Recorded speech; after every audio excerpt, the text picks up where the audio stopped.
Hello friends, welcome back to my channel. My name is Jules. I am here to do a big book haul and a bookshelf tour. I have been ordering some books, so I thought I would show you those. And I also redid my bookshelves, like kind of reorganized them a few weeks ago. So I thought I would just give you a little tour of them after I show you these books. So the first thing I got is this whole cozy series right here. Y'all, this whole series, this is the Class Reunions or Murder series. You might say, Julie, I thought you owned the first book. I thought you owned it. I do. But I couldn't find it. I searched my shelves up and down and thought I accidentally unhauled it because I had taken a bunch of books to little free libraries and half-price books, and I was like, where is my book? Where is it? It's gone. I've looked everywhere. Let me tell you, right after I ordered these, I found it. I sure did. I sure did. So I am going to gift this to my friend Corinna because she's been looking for it and she wants to read it, and she had already bought some of the other ones in the series, so I'm going to send it to her. Now, these are the rest of the books. So let's just go through them. So I have already read through Beauty, Expose, or Murder, just read that one. So I only have 3 books left in the series, but let me just show you. Book 1, obviously, Class Reunions or Murder. Midnight Snacks or Murder. Restaurant Weeks or Murder. This one's a little boogered. They got some Sharpie on it, and it's an ex-library book. I didn't notice that. I usually don't buy those because they put these stupid stickers on them, but it is what it is. Theater Nights or Murder. Wine Tastings or Murder. Beauty Expos or Murder. This is the next one I have to read. Antique Auctions or Murder. I am probably going to read this one because it still seems very summery. So I'm probably going to read this one in July or August. And then we have Mischief Nights or Murder. It's obviously fall, so I'm going to read this one in October. And I think it is it's a Halloween themed, yeah, haunted dinner tour during Halloween season. So this one's definitely October. And then the last one is Silent Nights or Murder. And this one was released the end of last year. No new books yet. So I don't know if she's done or if we're going to get more, but I own them all. There's only 9 books in this series, and they are very bingeable, y'all. Very bingeable. They're quick. They are funny, hilarious. Definitely recommend. I had to have this series because this is definitely a series that I will read again. So I just bought them all. Okay, the next books I'm going to talk about are the books that I got when I went to see Gwen in Virginia. So 2 of them I bought from Barnes & Noble, and the rest I got from a couple of the different book exchanges that we went to. Gwen has like a Google of credits, so she was like, get some books. I was like, okay. So the first one I picked up was 3 Bags Full. Y'all, this cover. This was a cover buy for me, okay? And then also like the synopsis. It seems very kind of off the wall. This feels like a fantasy cozy mystery. We'll see. So this one says, something is not right with George the shepherd. His sheep have gathered around him outside the cozy Irish village of Clinkill to assess the situation. George has cared for the sheep, reading them books every night, and now he lies pinned to the ground with a spade. His flock, far savvier about the workings of the human mind than your average sheep, sets out to find George's killer, led by Miss Maple, the smartest sheep in Glenkill, and possibly the world. Her team of investigators include Othello, who was rescued from the Dublin Zoo, Mopple, the whale, who is always hungry and remembers everything, and Zora, an extensional ewe, just to name a few. Together, the sheep discuss the crime late into the night, and their speculations vary widely. Determined to unravel the mystery, they embark on missions into the village where they encounter a hoofful of 2-legged suspects. There's Ham, the terrifying butcher who smells of death, Rebecca, the secretive village newcomer, and Father Will, a sinister priest the sheep call God. With wit and heart, this clever international bestseller is a mystery to chew on and savor. Y'all, it just seems so funny. Talking sheep. Talking mystery solving sheep. I hope it's good. I just hope it's good. Oh, and look at this. Each page has little sheep on it. I mean, I had to. Anyway, moving on. The second book I bought, Gwen and I both bought a copy because we're going to buddy read it in July. And it's called Mistakes We Never Made by Hannah Brown. Very summary. Emma Townsend can sum up her situationship with hot as hell romantic red flag Finn Hughes in one word: almost. They almost dated in high school. They almost hooked up after college. They almost took things too far one magical night. And now they just kind of can't stand each other, like at all. But this weekend, one of their mutuals is getting married. Emma's doing a stellar job of playing it cool until the bride goes missing. Now, with 2 days before the wedding, Emma and Finn are hitting the road together, hoping to salvage someone's happily ever after. Yet somewhere between Emma's breakfast burrito throwdown, a high-stakes kayak chase, it can happen, and an outrageous Vegas detour, these sworn enemies are crossing more than just state lines. As old feelings spark once more, Emma begins to question whether risking your heart is ever really a mistake. It just sounds super fun. So I'm excited to read this with her. And then I picked up The Woman in Cabin 10 by Ruth Ware. I typically am not a huge Ruth Ware fan. The couple of books that I read were just kind of average, but Wendy loved this. Jess actually recently read this and said she really liked it. Gwen liked it. So I think I'm gonna have to give it a shot. So I already had this on my list to read. I had it on audio, ready to read this month. And Gwen's like, well, you should just pick up the book. There is no synopsis on the back of this book, so I had to look it up. So it basically says, a journalist who writes for a travel magazine has just been given the assignment of a lifetime: a week on a luxury cruise with only a handful of cabins. The sky is clear, the water's calm, and the Vineyard select guests jovial as the exclusive cruise ship, the Aurora, begins her voyage in the picturesque North Sea. At first, Lowe's stay is nothing but pleasant. The cabins are plush, the dinner parties are sparkling, and the guests are elegant. But as the week wears on, frigid winds whip the deck, gray skies fall, and Lowe witnesses what she can only describe as a dark and terrifying nightmare: a woman being thrown overboard. The problem? All passengers remain accounted for, and so the ship sails on as if nothing has happened, despite Lowe's desperate attempt to convey that something or someone has gone terribly, terribly wrong. It sounds really good, so I'm hoping I love it. And then I picked up The Retreat by Mark Edwards. This one says, 2 years ago, Julia lost her family in a tragic accident. Her husband drowned trying to save their daughter Lily in the river near their rural home. But the little girl's body was never found, and Julia believes Lily is somehow still alive. Alone and broke, Julia opens her house as a writer's retreat. One of the first guests is Lucas, a horror novelist who becomes obsessed with finding out what happened to Lily. But within days of his arrival, the peace of the retreat is shattered by a series of eerie events. When Lucas's investigation leads him and Julia into the woods, they discover a dark secret, a secret that someone will do anything to protect. What really happened that day by the river? Why was Lily never found? And who or what is haunting the retreat? It sounds good. And then I picked up a graphic novel. It's called The Backups, A Summer of Stardom. And this just says, can a trio of new friends come together to save this tour, or will the backups be kept out of the spotlight forever? So yeah, it's just very colorful and it sounded fun. Yeah, so I went ahead and picked it up. That's all the books that I got when I was in Virginia. However, while I was visiting Gwen, I ordered books on Amazon. So Keisha has been gushing about the Timeless series. So I read the first book in January and I read it for Clue. It was one of the prompts, and it's a historical fiction, which is not really my jam, but I did enjoy it. I actually ended up giving it 3.5 stars. I feel like though, if I had taken more time with it, I may have even rated it higher. So I was like, I'm going to reread it. But then I found out that one of the books is like during the Salem witch trials, and then another one is set during the time of Jack the Ripper. I was like, I need these books. So I just went ahead and bought the first 4. I did. They were on sale, y'all. Amazon was having a sale and I had to get them. So the first one is When the Day Comes. This is the one I read. Enjoyed it. Second one is In This Moment. The third one is For a Lifetime. And the fourth one is Across the Ages. I believe there are 6 books already out. The other ones weren't on sale, so I didn't get them. So I just was like, I'll just get the first 4. But I love these covers. I love the feeling of these books. They're like that butter soft feeling.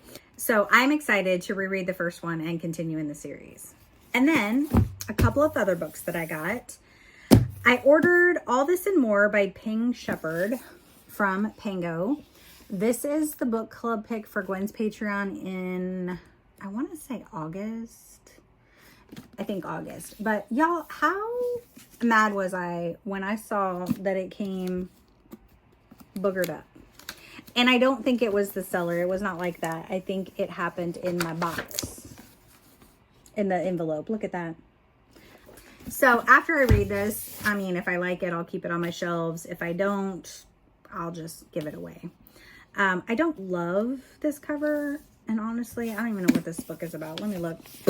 So this one says, Meek Play It Safe Marsh has just turned 45 and her life is in shambles. Her career is stagnant, her marriage has imploded, and her teenage daughter grows more distant by the day.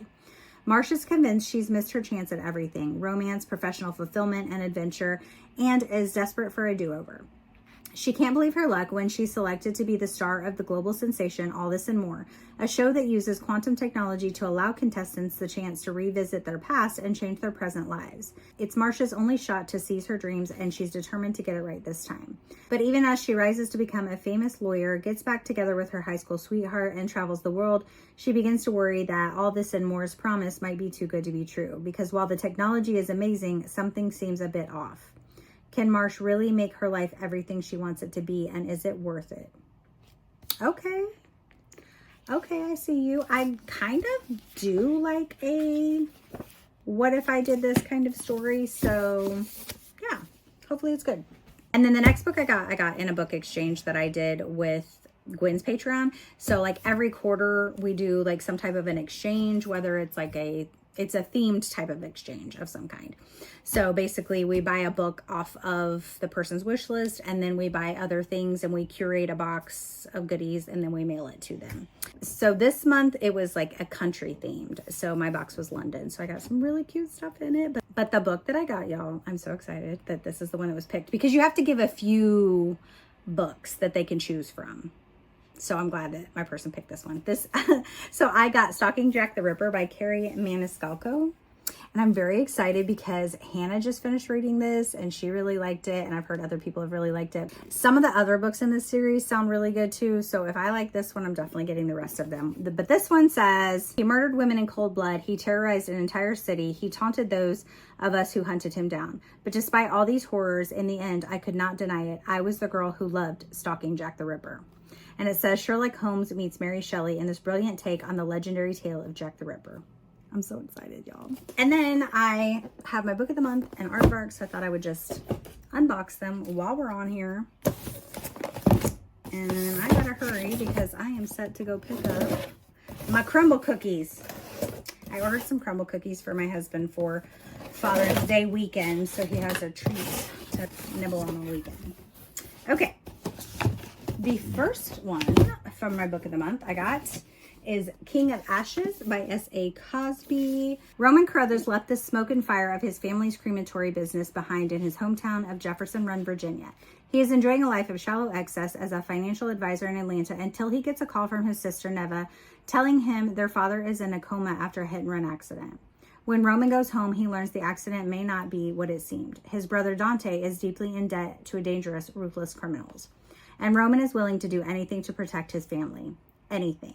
A financial whiz with a head for numbers and talent for making his clients rich, Roman must use all his skills to try to save his family while dealing with a shadow that has haunted them all for 20 years, the disappearance of their mother when Roman and his siblings were teenagers. It's a mystery that Neva, who has sacrificed so much of her life to hold her family together, is determined to solve once and for all. As fate and chance and heartache ignite their lives, the Carruthers family must pull together to survive or see their lives turn to ash. Because as their father counseled them from birth, nothing lasts forever. Everything burns. I did also recently find out that there is an audiobook available for this on NetGalley, so I requested it and I was approved for it. So I'm going to be reading this one very soon. Then the next book I got was The Ghostwriter by Julie Clark. I got this one because this is going to be a book club pick for Sleep When I'm Dead, I think next month. June 1975. The Taylor family shatters in a single night when two teenage siblings are found dead in their home. The only surviving sibling, Vincent, never shakes the whispers and accusations that he was the one who killed them. Decades later, the legend only grows and his career as a horror writer skyrockets. Ghostwriter Olivia Dumont has spent her entire professional life hiding the fact that she is the only child of Vincent Taylor. Now on the brink of financial ruin, she's offered a job to ghostwrite her father's last book. What she doesn't know, though, is that this project is another one of his lies, because it's not another horror novel he wants to write. After 50 years of silence, Vincent Taylor is finally ready to talk about what really happened the night of 1975. It sounds so good. Crossing our fingers. Okay. My book stacked down here. Hopefully it does not fall over. And then the last book I got, which I'm really surprised I got, but it sounded good. And I kind of like the cover, and I don't know why, because I'm typically not drawn to these kind of covers, but we'll see.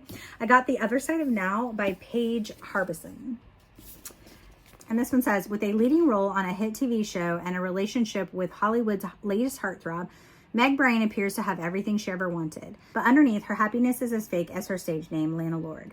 Following a tiny nervous breakdown at her 30th birthday party, she books an impromptu trip to Ireland, specifically to the village where she and her late best friend Amy always dreamed of moving. When Meg arrives, the people in town don't just recognize her, they seem to know her. She quickly, reluctantly, realizes she has somehow slipped into an alternate reality. One where she did move to Ireland as a teenager, one where she never got famous, and, most shocking of all, one where Amy is alive and well. She just wants nothing to do with Meg. Despite her bewilderment, Meg is clear-eyed about one thing. This is a once-in-a-lifetime chance to reconnect with her friend and repair what she broke, or else risk losing Amy all over again. So it's crazy. So it's kind of like another one of those, if this would have happened, this would be my life type of thing. And I don't know, I'm kind of digging those lately, you guys. Okay. And then I've got one more book. I only got one book for aardvark, so let's see. Kind of already forgot what I got. Oh, yeah, I do remember now. This one looks so good. Okay.